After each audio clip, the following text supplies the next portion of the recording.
Mes chers amis, bienvenue dans un nouvel épisode de mon thé et des cendres.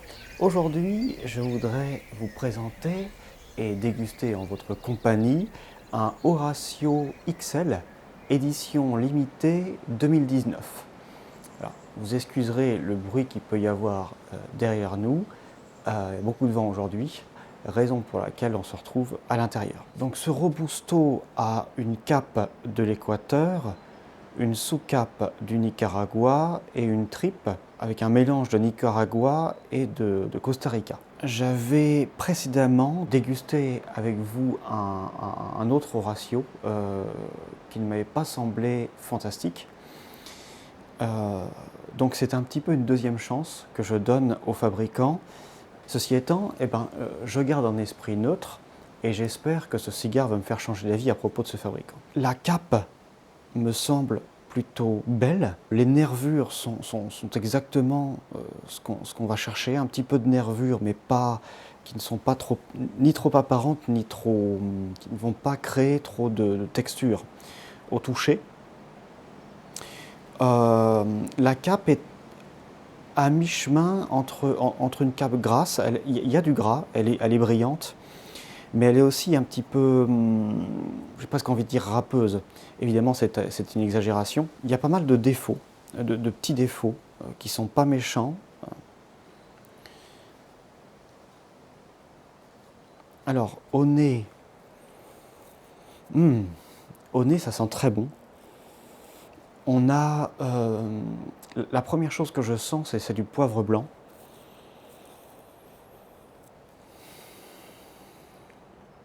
De la vanille. Un cigare a priori très clair. Et une bonne balance entre le sucre et entre les épices et le sucre. L'odeur est plutôt subtile. Il y a une autre épice, mais que j'ai du mal à identifier, tant l'odeur est subtile. Alors là, vous voyez, j'ai trouvé un endroit où l'odeur était un tout petit peu plus forte. Il y a quelque chose qui se rapproche de l'origan. Cette odeur à la fois fraîche et gourmande. Très intéressant. Très intéressant. Le pied. Ah, le pied est plus fort. Ah oui, le pied est plus fort. Alors là, on est sur un poivre gris, très intéressant. Un tout petit peu piquant, assez complexe, contrairement à ce qu'on pourrait penser. On a un tout petit peu de poussière, mais qui me semble agréable. L'odeur de poussière. Et quelque chose qui me rappelle l'Inde, les épices indiens. Et quand je sens, ça me fait penser à un tapis, je ne sais pas pourquoi. Peut-être une odeur qui est similaire aux odeurs de fleurs qu'on va retrouver dans certaines lessives, peut-être. Qui sait? Avec cette poussière. Ah non, mais c'est de l'encens, non, c'est de l'encens. Ah oui, fantastique. Le pied est fantastique. J'aurais aimé que la cape soit aussi complexe, aussi profonde. Si attend la douceur des arômes, me va très bien également. On a un cigare trapu, ce qui veut dire que potentiellement on va avoir des arômes plus doux, plus complexes. Donc comme d'habitude, moi ce que je vous propose, tâter un petit peu. Il m'a l'air bien, je ne sens pas particulièrement de bouchon, ou peut-être un petit peu par là, sur cette zone, là et là, un petit peu. Bon, mais parce que là, juste là, ici c'est dur, et là, on a quelque chose d'un tout petit peu plus mou. Donc on va peut-être avoir un passage facilité à cet endroit-là qui va dévier un petit peu la fumée et la combustion, et perturber un tout petit peu le fumage. On va voir ça. Le début du fumage me semble très bien. Ce qui est bien, le potentiel problème devrait arriver dans le troisième tiers, donc durant lequel les arômes sont un peu plus forts et de toute façon, disons que si j'ai un problème de combustion, je préfère l'avoir au troisième tiers plutôt qu'au premier ou au deuxième, qui sont plus fins, plus complexes. Voilà. Oh.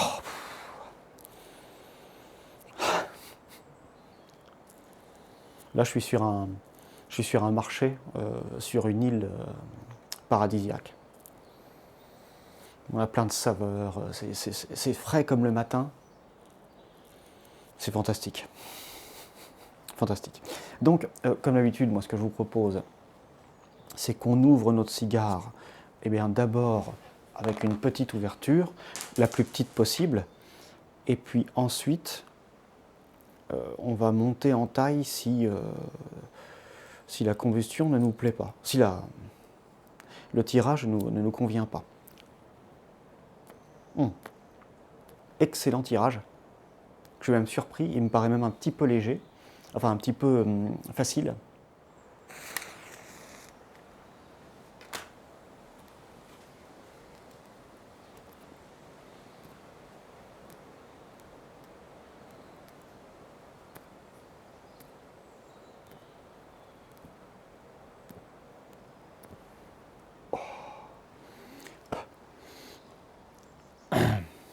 Mmh.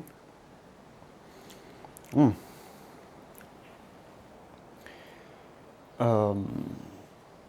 Alors vous voyez, le vent arrive à rentrer dans la pièce et puis j'avais une femme qui n'était pas très stable. Alors en dépit du fait que mon cigare il a très bon taux d'hygrométrie, il s'allumait très bien, comme s'il était un petit peu sec finalement. Le tirage étant aisé, j'arrive à avoir des bonnes bouffées de tabac. Au niveau des saveurs, ce que j'ai ressenti lors de l'allumage, c'est un tabac qui est proche de celui disons d'un bon tabac à cigarette. Ça sentait le blond, le tabac blond, complexe.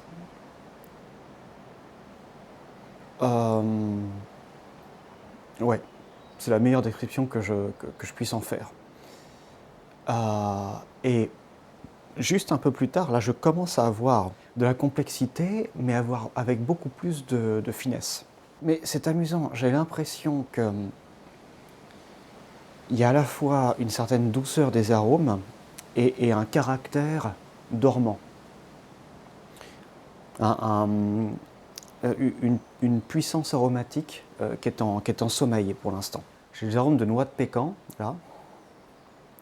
On a cette vanille qui colore beaucoup le fumage, c'est toujours ce poivre blanc. Et il y a des aspects du poivre qui me font penser beaucoup à un cubain.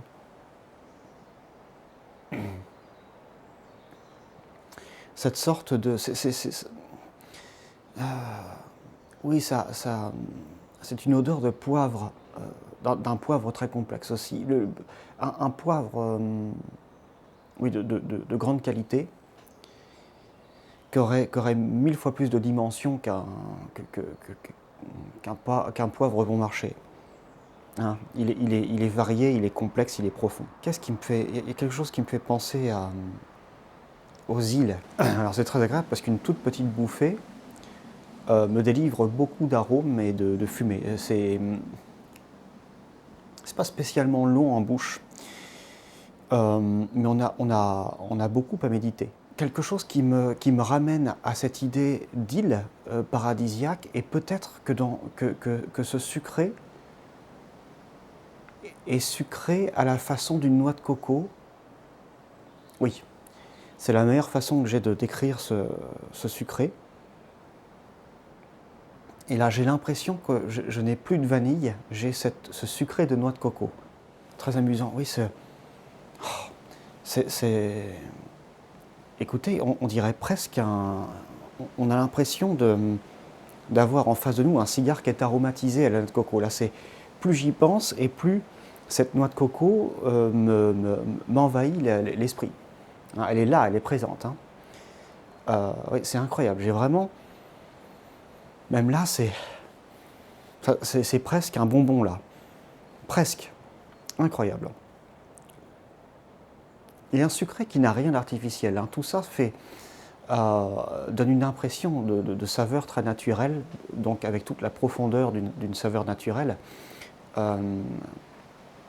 Généralement, les reproductions artificielles d'une odeur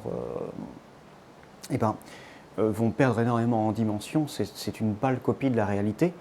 Là, c'est vraiment...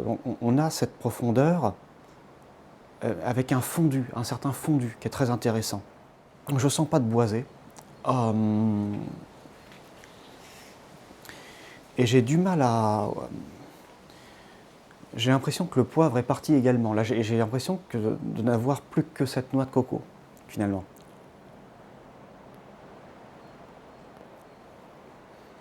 Ça nous reste... Ah si, je retrouve le poivre, ça y est. Parce que j'allais vous préciser que c'est très agréable, et pourtant je ne suis pas d'ordinaire le genre de personne qui a un penchant pour cette palette aromatique. Mais là c'est très agréable, c'est très bien fait. Je veux dire que je suis positivement surpris. Parce qu'on a cette dimension poivrée, un petit peu à la façon d'un cubain. C'est pas tout à fait ça, mais c'est un poivre qui est très complexe, qui est très coloré, léger. Léger, complexe, ça a du mal à aller ensemble. Et là, pourtant, c'est le cas. Qui nous rappelle qu'on est en train de fumer un cigare, en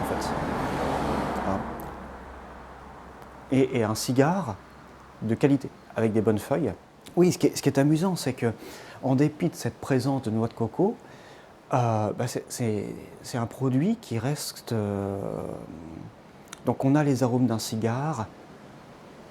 À mon avis, c'est un produit qui est assez masculin, qui a son caractère, mais davantage de finesse que d'expression de ce caractère. Hein. Il est encore un petit peu dormant, c'est-à-dire qu'on sent qu'il y a cette qualité des feuilles, cette richesse des arômes, mais qu'elle ne se met pas en avant, cette profondeur. Hein, c'est très...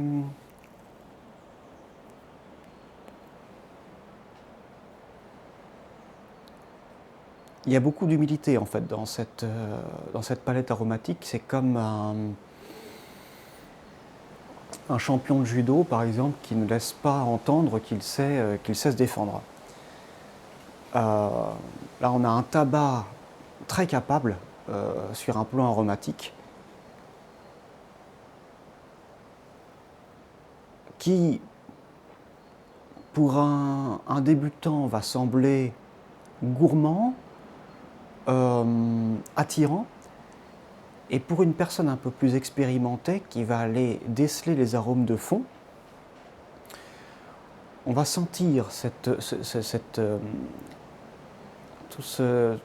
cette capacité aromatique qui ne se libère que pas à pas, tout doucement.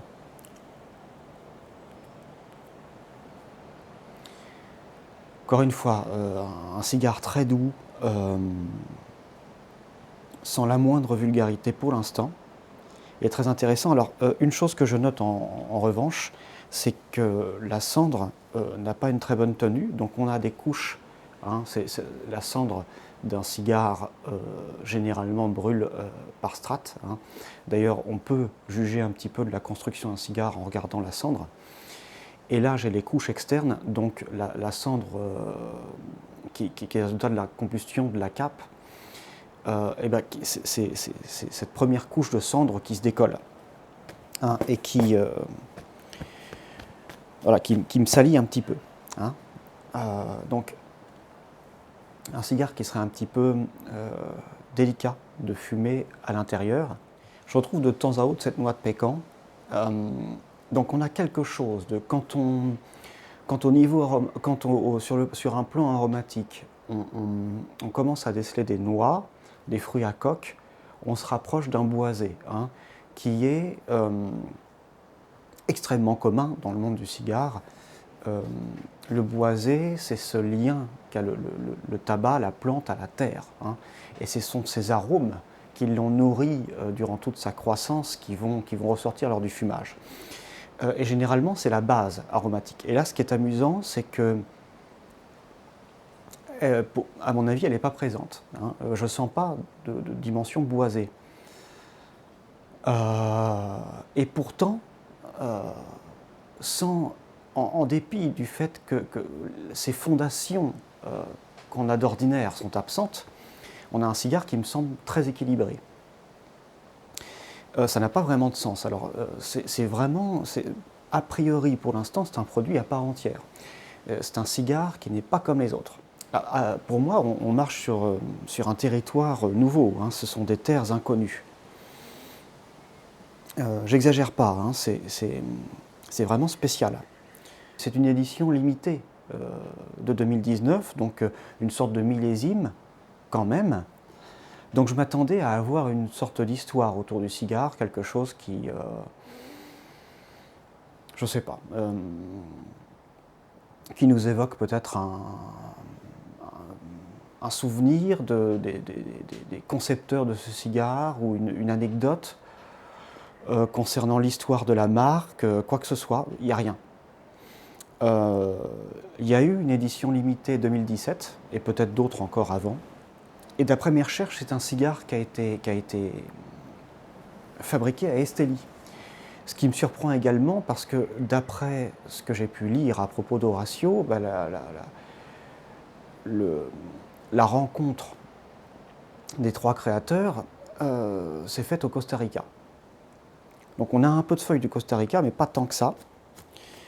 Et je m'attendais à avoir une sorte de clin d'œil de ses débuts, de ce qu'a fondé la marque. Bon, toujours est-il que peu importe, c'est un bon cigare. Alors là, d'une bouffée à l'autre, il y a des petites variations. C'est un cigare qui, alors pour l'instant, il y a une ligne aromatique générale qui a du sens, qui est stable, mais avec des petites variations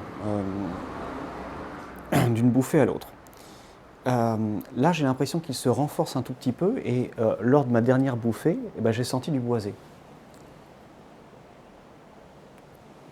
Un boisé léger, mais qui se renforce encore. Voilà. Donc on a toujours cette dimension épicée et sur la noix de coco. Mais avec ce boisé, je commence à avoir un petit peu de cacao qui vient également, un tout petit peu. Vous remarquez que je décale un petit peu le cigare de mon pantalon. Simple prudence. Au fur et à mesure que ce boisé apparaît, la noix de coco disparaît au profit d'une vanille qui est un peu plus typique. Donc là je suis en train d'observer une transition vers des arômes très traditionnels qu'on peut retrouver dans énormément de cigares. Un boisé léger, du poivre, un peu de vanille. Voilà, rien d'extraordinaire.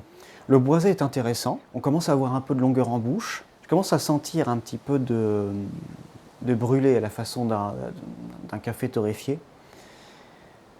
Donc on a définitivement un cigare qui il se complexifie pas, il s'assombrit. J'allais dire qu'il se complexifie, c'est faux. Parce qu'on est parti d'arômes extrêmement légers, suaves, sucrés, agréables. Là, on entre dans un boisé léger, tout doucement. On a ce chocolat, cette vanille.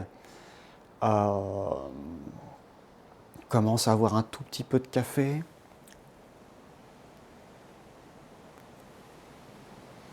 On est au début de notre fumage, hein, encore. Hein. Là, je commence à en sentir un petit peu. Ouais. J'ai l'impression d'être à la fin d'un deuxième tiers. La fin d'un deuxième tiers en ce qui concerne un cigare très léger, qui se renforce un petit peu, quoi. Oui. Donc, c'est pas désagréable. Hein. La complexité est toujours présente. La profondeur des arômes. Mais ce qui me surprend, c'est cette incohérence entre les arômes que j'avais il y a encore 10 minutes et ces arômes-là.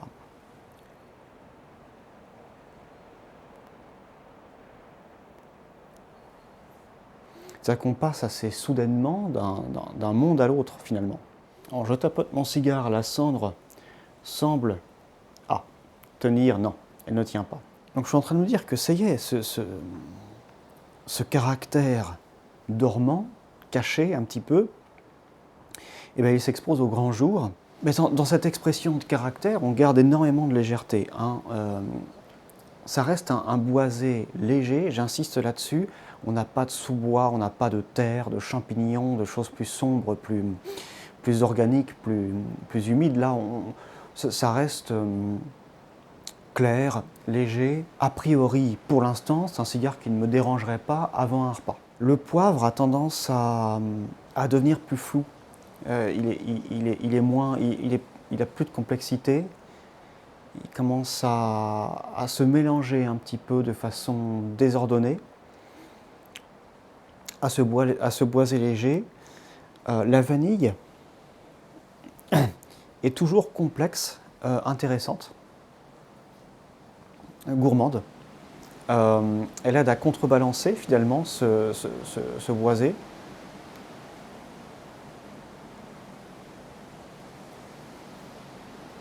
Et donc on a toujours un bon équilibre aromatique, hein. Toujours ce contraste qui est très intéressant.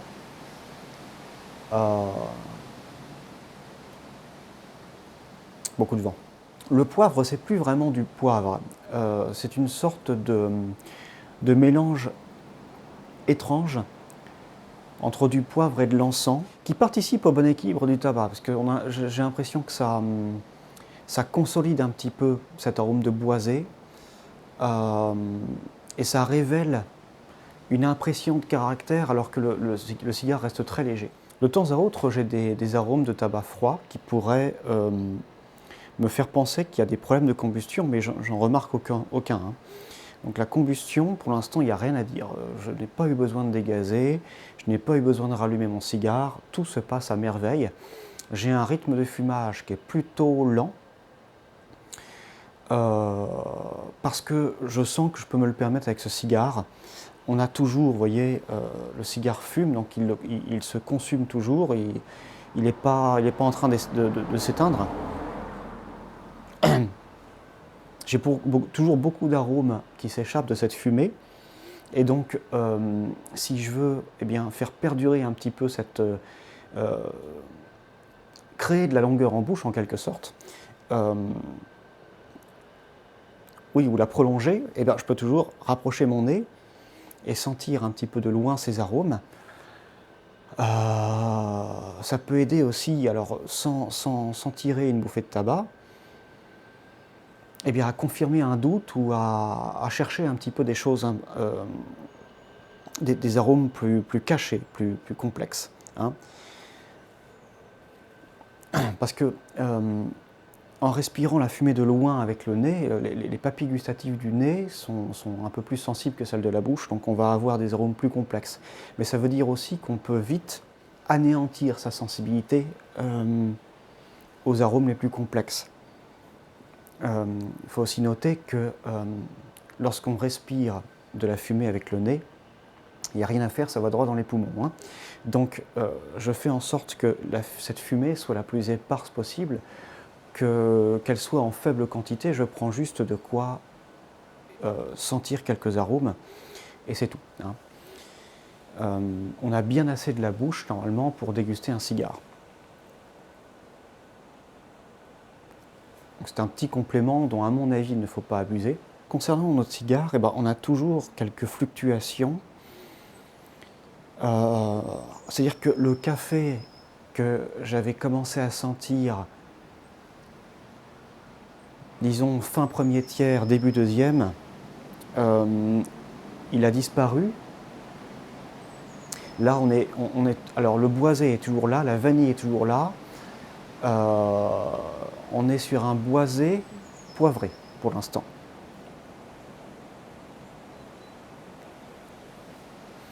J'ai perdu mon café, ce qui n'est pas plus mal parce que c'était un petit peu précoce à mon avis. Mais j'ai également perdu le cacao, ce qui est dommage d'ailleurs. Pour le coup, c'est dommage. Ah, quoique, non, je parle un peu vite. Autant pour moi. Le cacao est là. Le cacao est là. J'étais trop focalisé sur le boisé poivré, le cacao est là. Donc a priori, là, on peut commencer à le dire, hein, je ne sais pas ce que va donner le troisième tiers, mais on peut dire que c'est un bon cigare. Donc voilà qui relance un petit peu ma confiance en ce qui concerne le ratio. Et mon café est revenu, mais je me suis demandé pendant une seconde si j'avais pas intérêt à dégazer. On va attendre, parce que j'ai le pressentiment que ça fait partie des arômes de cigare. Donc je vais encore tirer quelques bouffées pour analyser un petit peu mieux la situation. Ouais. Donc j'ai bien fait. Là,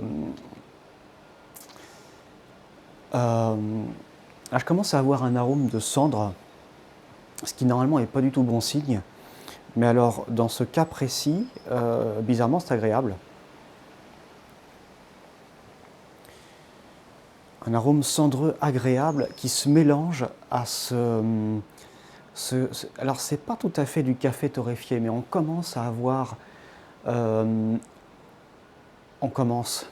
avait commencé à la fin du premier tiers, mais de temps à autre, disons, qui semble apparaître et disparaître, on a ces arômes de grillé à la façon d'un café torréfié. Mais ce n'est pas tout à fait du café. C'est ce grillé caractéristique qu'on va retrouver un petit peu aussi avec des marrons chauds. On est plus proche du café là que des marrons. Vous savez, les marrons grillés au barbecue. Enfin, les marrons, on dit toujours les marrons, sont des châtaignes. Et oui, alors très agréable. Là, c'est très gourmand. On gagne un tout petit peu en profondeur, mais c'est toujours pas un cigare plus roboratif. Voilà. On a de la diversité et de la profondeur en ce qui concerne les arômes. On a une petite expression de caractère qui va jamais très loin. C'est-à-dire que cette expression de caractère, elle n'est pas vulgaire, elle n'est pas non plus trop légère.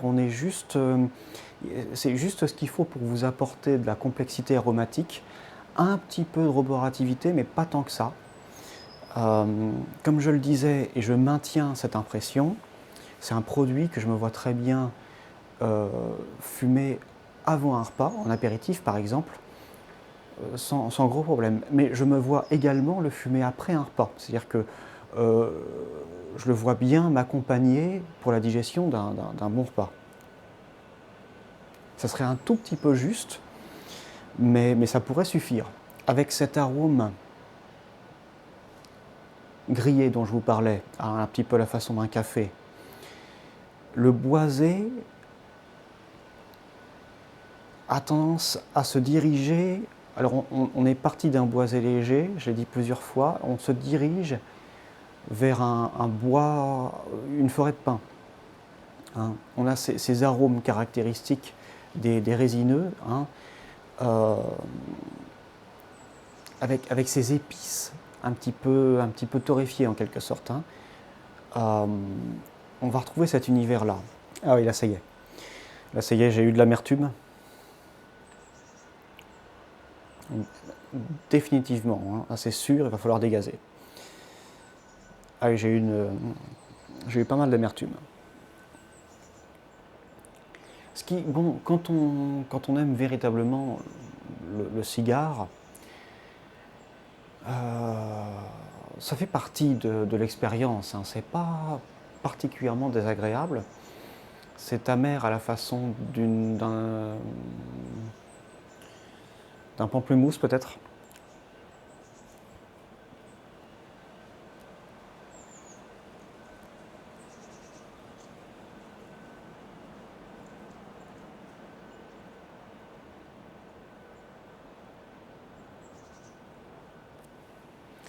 Allez, on dégaze.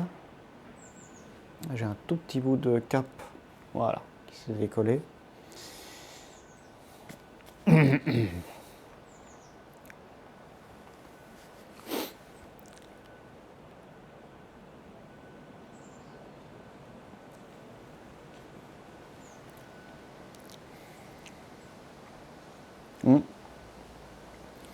Alors, la vulgarité est partie, l'amertume n'est plus là, ça c'est sûr.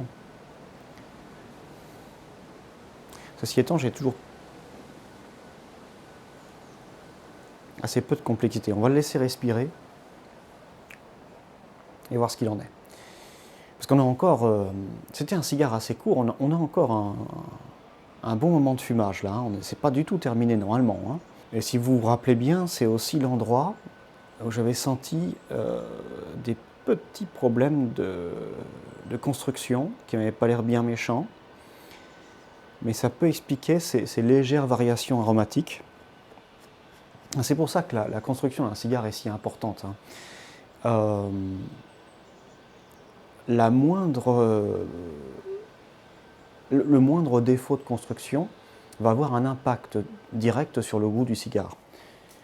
Pas forcément un impact significatif, déterminant, mais ça va créer des petites variations. Donc, si elle reste en effet petite et contrôlée, c'est pas méchant, parce qu'aucun cigare n'est construit de façon parfaite, et tant mieux, c'est ce qu'en fait un produit artisanal. Particulièrement le cigare fait main, évidemment, chez Oliva par exemple, qui a énormément mécanisé sa fabrication.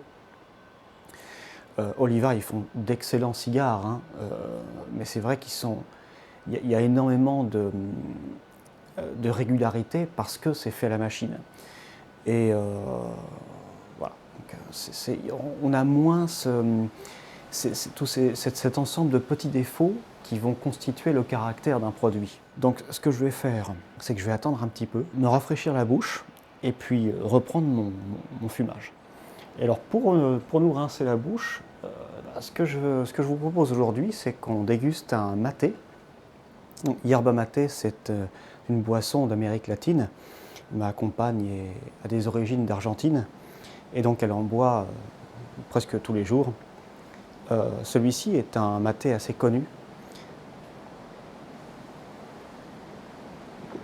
assez populaire. Alors le maté, c'est une boisson qui est très intéressante parce que au niveau de la puissance, on va être juste entre le café et le thé. Il y a énormément de tanins et c'est très proche des arômes, c'est très boisé. C'est un boisé sombre.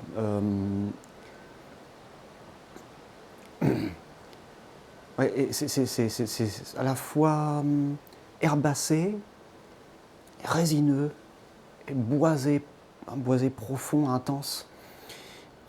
Et ce sont des arômes qui accompagnent très bien un cigare, je trouve.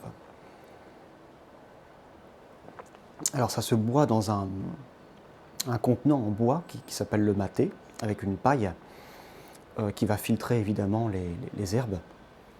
Et alors, ça, pour vous rincer la bouche, à la fin d'un cigare, c'est fantastique. Et vous voyez, ce qui est intéressant, c'est que j'ai l'impression que, à moins d'avoir vraiment un cigare très léger, ce qui n'est pas le cas là, hein, on n'est pas à ce point-là, le maté ne va pas prendre le pas sur les arômes du cigare. Ça va les accompagner.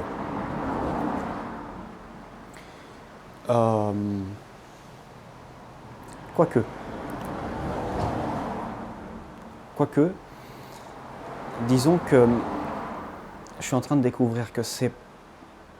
Là, on a un cigare qui aurait tendance à être plutôt léger, hein, donc c'est bien en troisième tiers, pas plus tôt, parce que ça va couvrir des arômes un peu plus subtils. Ceci étant, ça va arrondir un petit peu les arômes plus vulgaires, hein, et donc vous permettre de percevoir avec un peu plus de nuances les arômes les plus forts. Ceci étant, bon, c'est pas forcément bien ce que je fais parce que ça peut masquer un petit peu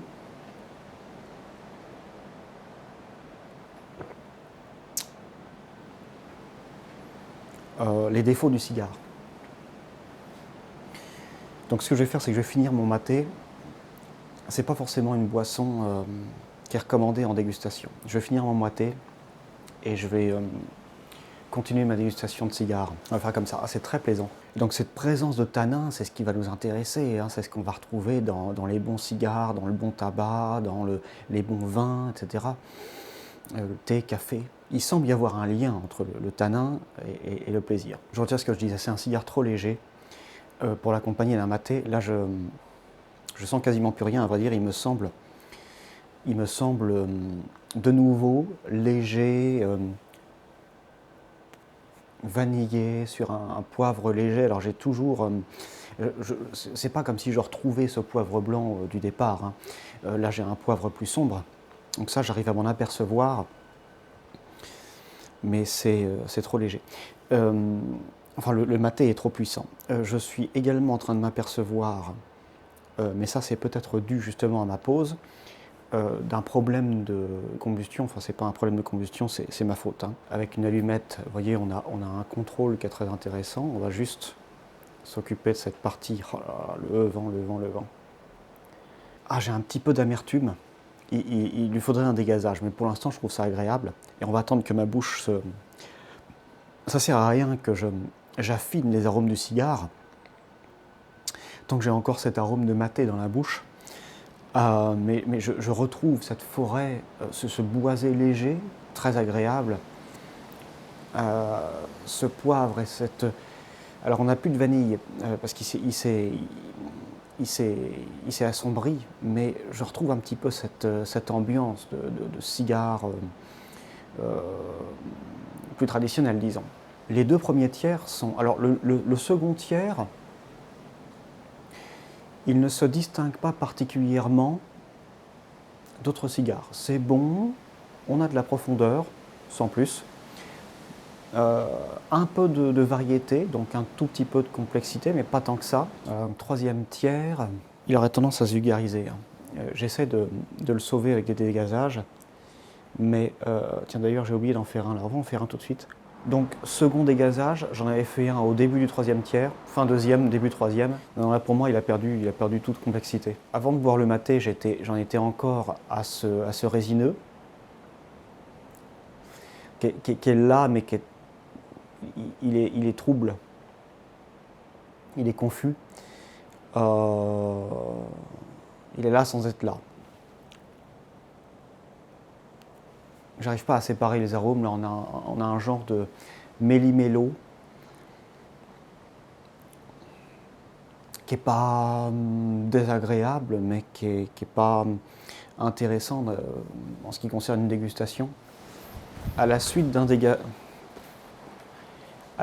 dégazage, j'arrive à perdre un petit peu d'amertume. Enfin, j'arrive à perdre l'amertume durant un court laps de temps, mais elle revient. Inévitablement, elle revient, hein. Donc je dirais qu'il faut s'attendre à un troisième tiers qui est légèrement vulgaire. Alors cette amertume, lorsqu'on apprécie ce type d'arôme, elle n'est pas désagréable. Elle est envahissante, mais elle n'est pas agressive.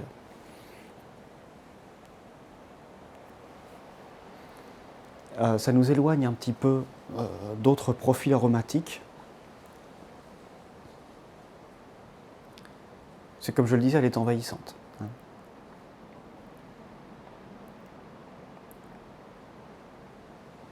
Ouais.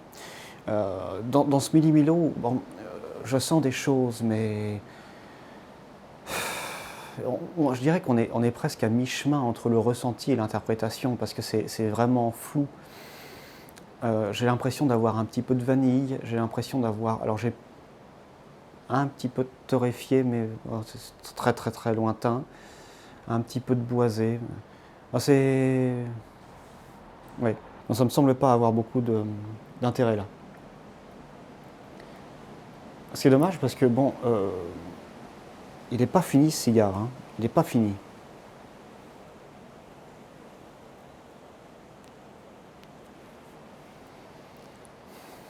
Non. Non, mais là, voilà. Là, ça demanderait encore un dégazage, hein. Encore et encore. Donc, écoutez, comme d'habitude, si je vais continuer à déguster ce cigare jusqu'à la fin, si je décèle quoi que ce soit qui puisse être intéressant, et bien écoutez, à ce moment-là, je vous en ferai part. Je vais vous remercier de m'avoir accompagné pour cette autre dégustation et vous dis à bientôt pour une nouvelle partie de plaisir. D'ici là, n'oubliez pas, Happy Mama, Happy Casa. Cigar repas.